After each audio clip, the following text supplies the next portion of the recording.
Welcome to this episode of Abide in Me, How Jesus Models Secure Attachment with God. This series is a survey of the Gospel of Mark, looking for how Jesus models what is now called secure attachment, which is the physiological, emotional, cognitive, and spiritual experience of what is often called salvation or regeneration or being conjoined with God or enlightenment, individuation, even becoming spiritual. Through the series, we will discover the benefits of becoming securely attached with God, which is the transformation of one's life into one of joy and satisfaction.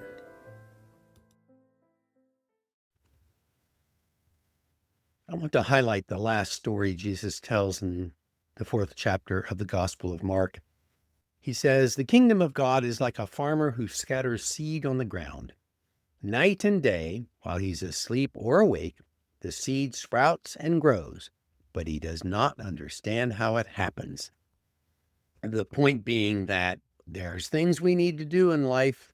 When it comes down to it, there is this flow of love, which is life, which is actually causing things to happen in our minds and our hearts and in the world. And the people at the time didn't know that. Jesus had to teach them that. That's why these stories again and again are portraying this new idea of the providence of God. In our more spiritually developed era, we have a sense of that. But taking advantage of it is what is key to becoming securely attached. Jesus wants to teach and model a new way of having this secure connection with God and other people. We notice that he is doing his own work.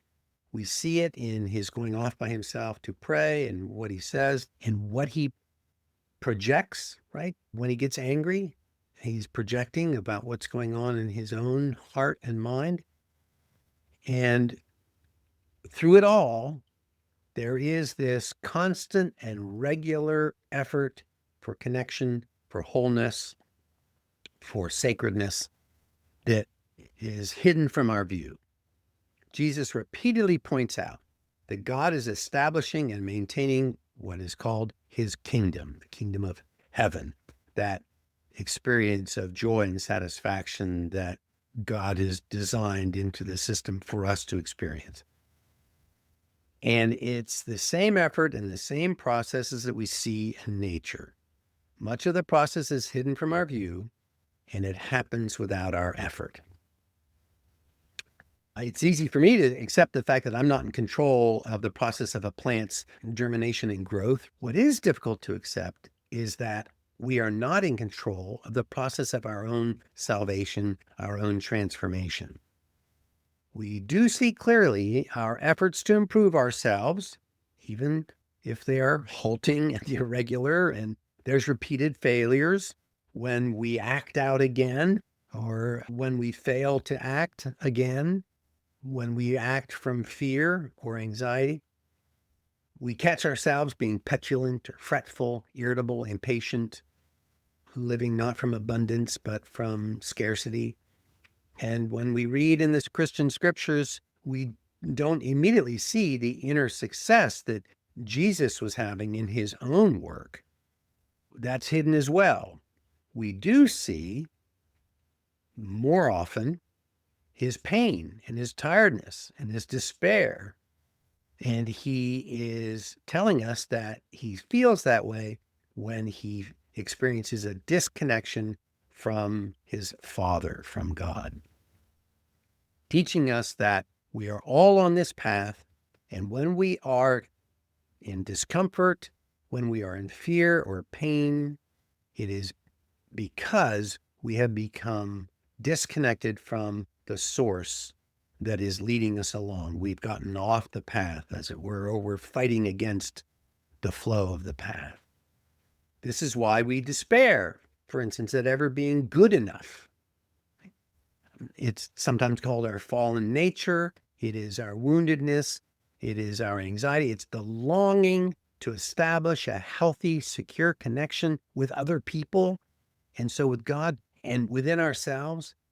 And the Buddhists recognize that striving as suffering that has to happen because we are in an effort to come into a place of safety and security where our value is recognized, where we are loved, where we can love, where we are accepted. And that inner drive leads to ordeals when we are confronted with our failures to connect to someone, when we're confronted with our false ideas about ourselves, when we recognize that negative self-talk is dragging us down. And so we strive hard to change our ways. We do things, right? And we can even become conscious and speak about the terrible state that we are in, the state of the world that's in us and the world around us. We can find ourselves wishing that life were easier, that life was less stressful, that it was less traumatic, that there was less sadness in the world. We do that, this teaching is saying, and it's a radical and sometimes hard to hear, that all this worry comes from a fear of being kicked out of our tribe, of being abandoned, a fear of not being liked.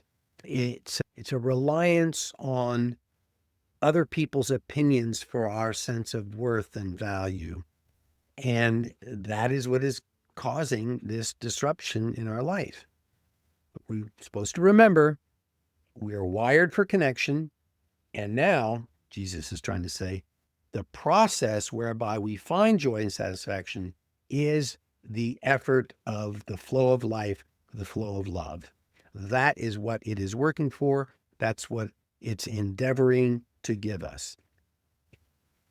And how do we resolve this? Jesus and Buddha and Thich Nhat Hanh and Richard Rohr and AA all are saying that to resolve this dilemma, this hardship, we have to find a reliable source, a sense of life that is the creative, sustaining power, energy, endeavor that you can be sure is in charge of how things are going.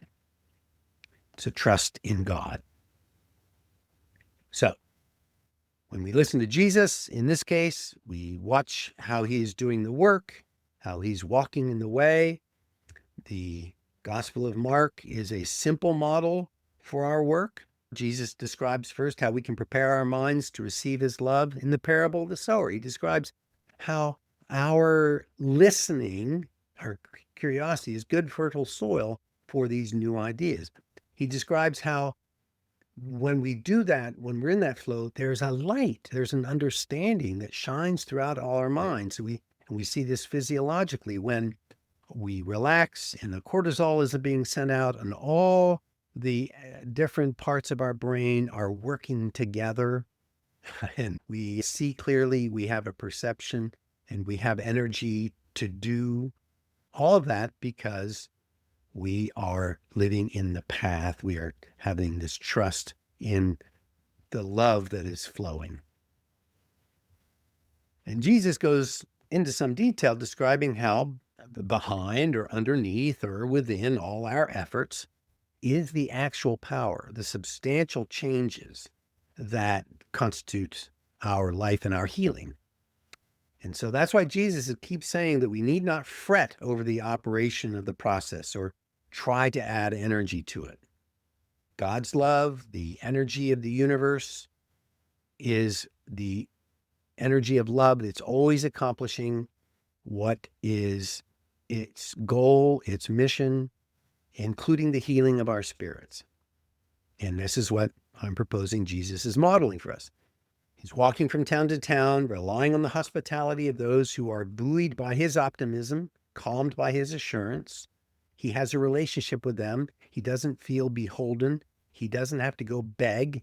It is happening because they see his secure attachment, his ability to know his own worth and to speak the truth and not be defensive and so forth. And Jesus says again and again that this is the kingdom that we are seeking that grows as ordinarily as a grain grows out of the soil. We have to prepare the soil. We have to find and protect the good seed. We have to plant it, right? Those are simple tasks, even though at times they are arduous.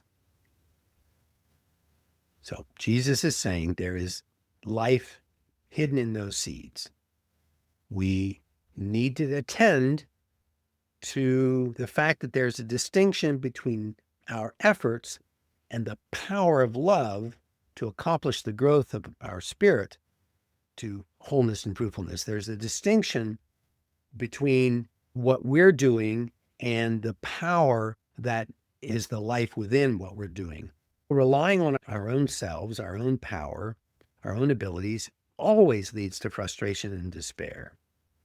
However, knowing and then integrating the belief that it is God's love, that it is this inner love, this inner energy of the universe that is constantly at work in the hidden processes of our natural and spiritual life, is the seed of hope that sustains us, that empowers us.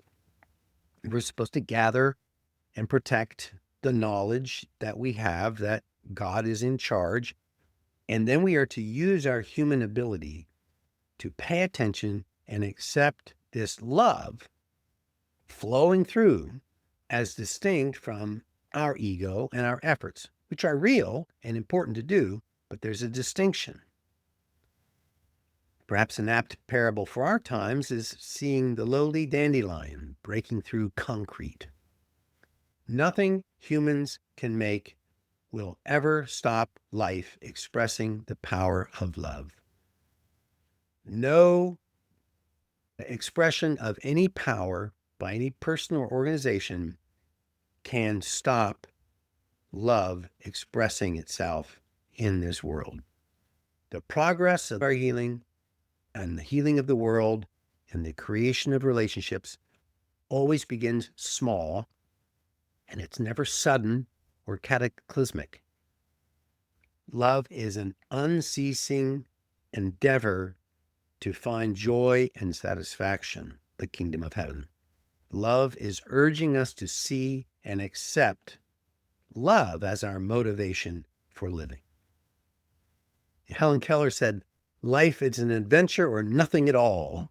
Right? That's what we should expect. Now, faith or belief, this hope and trust, encourage that adventure. Faith is not the answer or the end of life. Effective hope and trust are always a part of the process, and even if they do appear fully mature at the end of the process, it's hidden in the seed, right?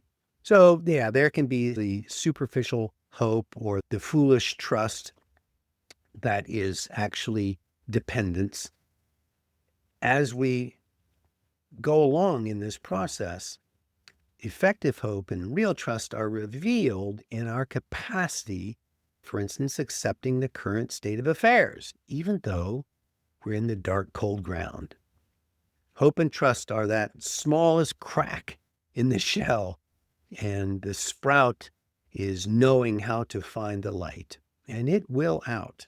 For we are created seeking this connection, seeking the connection of goodness and truth within our hearts and minds, within us, seeking the connection between us and others who give love and from whom we receive love, and the connection then with the Creator, the source of our value. God certainly wants us to be in charge of our lives, but at the same time, we need to experience the acceptance of His grace and have hope and trust in that process, in that flow of love. And it is the special capacity of human beings that at the same moment, we can let go of any need for control and let go of the anxiety that we are prone to feel when we do let go, and trusting then in the power of love. So, to follow the model that Jesus has given us, to know that the kingdom is growing in us and around us right now, Jesus says you don't wait for some future kingdom. You plant the seed, and then you recognize that the life and the power and the endeavor in that seed is not yours. That's to accept that there is this powerful, active love that is currently at work in your spirit, that is the source of abundance and gratefulness and hope and trust and sense of anticipating what is joyful and good in the future. This love is healing the rifts between people as secure connections develop. And so that becomes the purpose that we live by, our mission, our creation, to find from the hidden depths of our souls that good fruit that is a secure connection with ourselves, with other people, and with God. I pray this has supported your transformative life, whatever practice you have in your life. I want to thank Solomon Keel for his music, and I want to invite you to make a contribution to this work if you wish and are able through the PayPal link. And I invite you to continue to listen to the next episode. You be well.